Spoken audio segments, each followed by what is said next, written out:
गांव के बाहर फैले खेतों में शाम धीरे धीरे उतर रही थी। आसमान पर लालिमा छा गई थी और दूर पेड़ों के पीछे सूरज डूबने लगा था। उसी खेत में किसान रामलाल दिन भर की मेहनत के बाद अपना हल और औजार समेट रहा था। उसकी धोती मिट्टी से सनी हुई थी, माथे पर पसीना चमक रहा था, लेकिन चेहरे पर संतोष था। इस साल फसल अच्छी होने की उम्मीद थी। रामलाल गरीब जरूर था, मगर मेहनती बहुत था।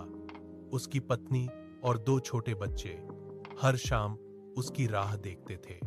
बच्चे अक्सर घर के बाहर खड़े होकर पूछते, अम्मा, बाबूजी कब आएंगे? और उनकी मां मुस्कुराकर कहती, बस आते ही होंगे। उस दिन खेत में काम ज्यादा हो गया था। रामलाल जब घर के लिए निकला तब तक अंधेरा घिरने लगा था। गांव तक पहुंचने के लिए उसे पुराने जंगल वाले रास्ते से गुजरना पड़ता था।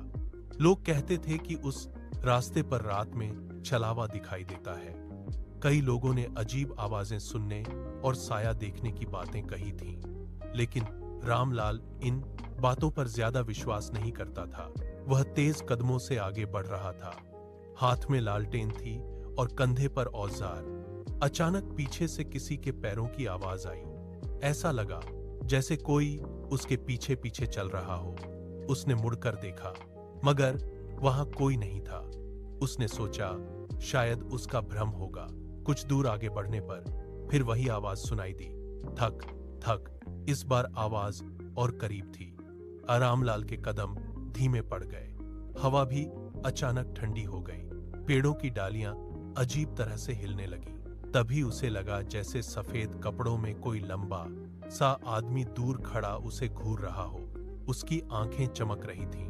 रामलाल का दिल जोर जोर से धड़कने लगा। उसे गांव वालों की बातें याद आने लगी। वह समझ गया कि यह कोई साधारण चीज नहीं है। डर के बावजूद